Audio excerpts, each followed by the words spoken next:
Opositores cubanos se enfrentaron este viernes a partidarios del presidente cubano Miguel Díaz-Canel frente a la Embajada de Cuba en Ciudad de México, a donde acudió el mandatario, en un ambiente caldeado debido al apoyo de Andrés Manuel López Obrador a su régimen. Los manifestantes llegaron a la zona poco antes de las 9:00 horas y muy pronto se dieron enfrentamientos entre los opositores alrededor de 10 y quienes apoyan a Díaz-Canel alrededor de 50. La policía intervino y lograron que los opositores se replegaran hacia un lado y más tarde salió personal de la embajada para aumentar la seguridad ante la llegada de una comitiva de vehículos en la que llegó el presidente cubano. El presidente cubano ha estado participando en eventos con el presidente López Obrador. Fue México entonces el primer país en reconocer nuestra lucha armada y en abrir sus puertos a los barcos con la bandera de la estrella solitaria.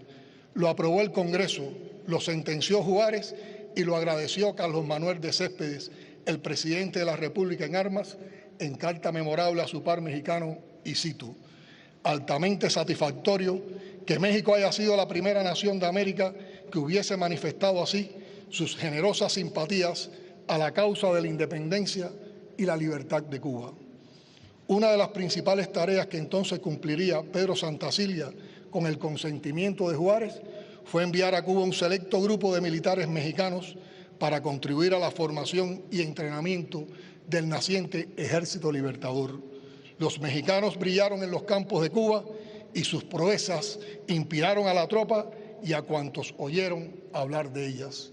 Otra vez dejó el padre de la patria cubana constancia de aquella entrega en carta al Benemérito de las Américas. Escribe Céspedes: algunos caballeros mexicanos han venido aquí y han derramado su generosa sangre en nuestro suelo y por nuestra causa, y todo el país ha mostrado su gratitud por su heroica acción. Dos de aquellos bravos militares mexicanos, veteranos de la Guerra de la Reforma y la contienda contra el Imperio francés, llegaron a ostentar los grados de general de brigada del Ejército Libertador cubano y conformaron parte del cuadro de sus principales jefes, José Inclán Risco y Gabriel González Galván. Queridas amigas y amigos, por esa memoria entrañable que compartimos, nos estremecen e inspiran estos actos que reverencian la historia y volvemos una y otra vez sobre cada línea escrita para México por José Martí, quien enlaza para siempre a nuestras dos naciones en toda su obra, pero especialmente en las cartas a su gran amigo mexicano Manuel Mercado. Es también a ese amigo del alma a quien deja en carta inconclusa su rotundo testamento político, la voluntad consagrada al objetivo de impedir a tiempo, con la independencia de Cuba, que se extiendan por las Antillas los Estados Unidos y caigan con esa fuerza más sobre nuestras tierras de América. Años antes, en camino a Veracruz, Martí deja escrito: oh México querido, oh México adorado, ve los peligros que te cercan. Oye el clamor de un hijo tuyo que no nació de ti. Por el norte un vecino avieso se cuaja. Tú te ordenarás, tú entenderás, tú te guiarás. Yo habré muerto, oh México, por defenderte y amarte. Aquí murió por la revolución el joven comunista Julio Antonio Mella, asesinado en una calle de esta misma ciudad, en la que se conocerían años después Ernesto Che Guevara y Fidel Castro Ruz por intermedio de su hermano Raúl. Aquí se entrenaron y organizaron su expedición los jóvenes de la generación del Centenario. Aquí forjaron amistades y afectos que aún perduran y que se inmortalizaron en una canción que es como un himno de aquellos tiempos épicos, La Lupe, de Juan Almeida Bosque.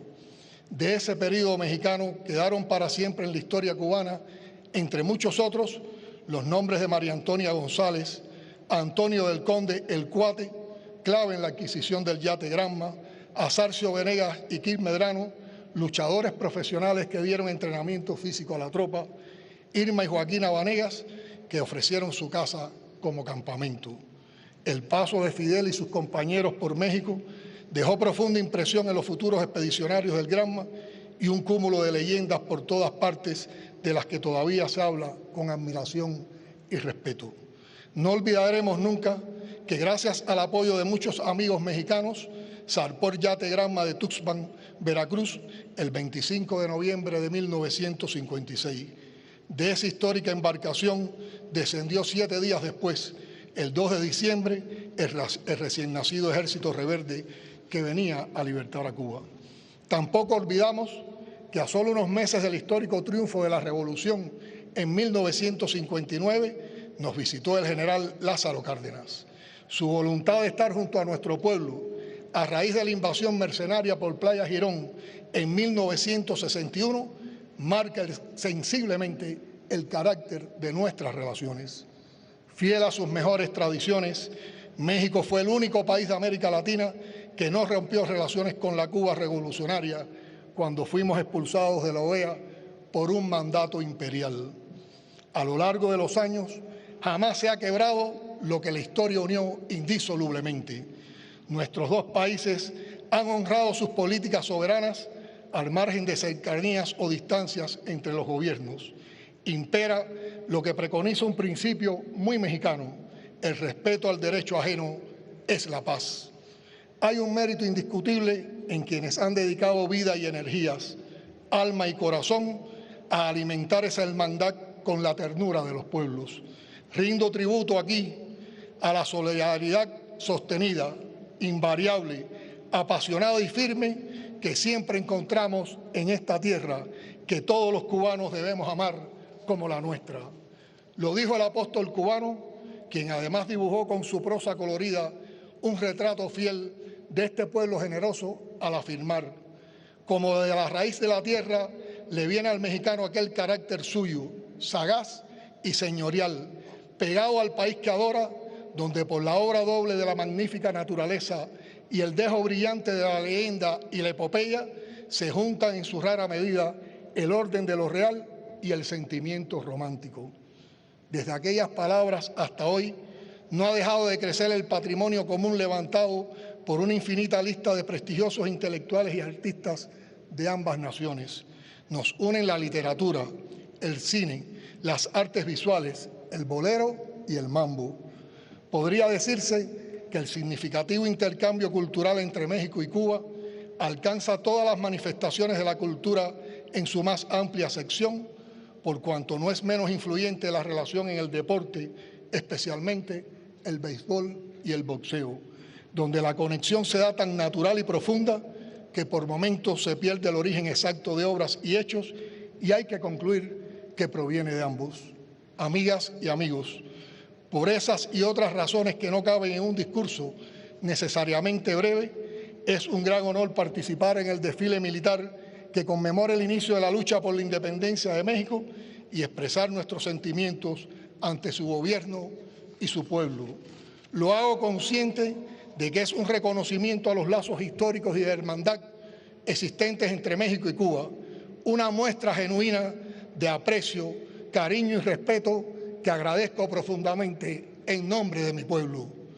La decisión de invitarnos tiene un valor inconmensurablemente mayor en momentos en que sufrimos los embates de una guerra multidimensional con un bloqueo criminal recrudecido oportunistamente con más de 240 medidas en medio de la pandemia de la COVID-19 que tan dramáticos costos tiene para todos, pero en particular para los países de menor desarrollo. Estamos enfrentando paralelamente una agresiva campaña de odio, desinformación, manipulación y mentiras montadas sobre las más diversas e influyentes plataformas digitales que desconoce todos los límites éticos.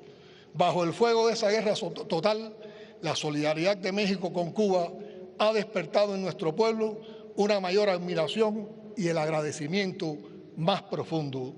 Permítame decirle, querido presidente, que Cuba recordará siempre sus expresiones de apoyo, su permanente reclamo por el levantamiento del bloqueo y porque se convierta el voto anual de Naciones Unidas en hechos concretos, algo que su país ha cumplido de forma ejemplar para con nuestro pueblo. Agradecemos profundamente la ayuda recibida en insumos médicos y alimentos para paliar los efectos combinados del acoso económico y la pandemia. Hermanas y hermanos mexicanos, ante la compleja situación epidemiológica que enfrenta el mundo, la solidaridad y la cooperación entre nuestros pueblos adquiere mayor trascendencia. Por esa razón, nuestros profesionales y técnicos de la salud no dudaron en acompañar en cuanto fue necesario al pueblo mexicano y volveremos a hacerlo siempre que lo precisen. Reconocemos el excelente trabajo desempeñado por México al frente de la presidencia pro tempore de la Comunidad de Estados Latinoamericanos y Caribeños, mecanismo de genuina vocación latinoamericana y caribeña destinado a defender la unidad en la diversidad de nuestra América frente al proyecto de recolonización neoliberal que nos intentan imponer. Como expresara Fidel en un acto de amistad cubano-mexicana celebrado el 2 de agosto de 1980.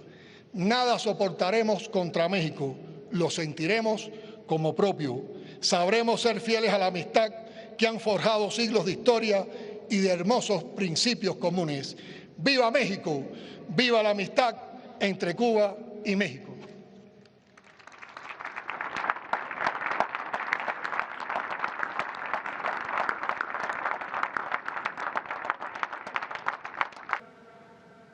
Y la celebramos con la participación del presidente de la República de Cuba, Miguel Díaz-Canel, quien representa a un pueblo que ha sabido, como pocos en el mundo, defender con dignidad su derecho a vivir libres e independientes, sin permitir la injerencia en sus asuntos internos de ninguna potencia extranjera. Ya he dicho y repito, podemos estar de acuerdo o no con la Revolución Cubana y con su gobierno,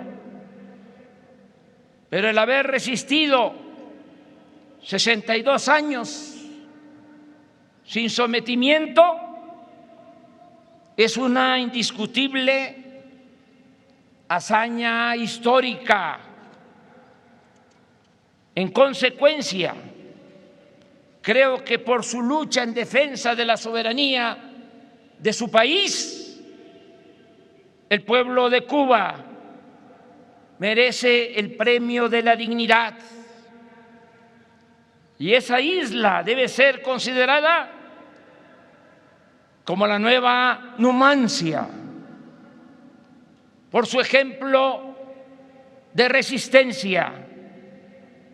Y pienso que por esa misma razón debiera ser declarada Patrimonio de la Humanidad.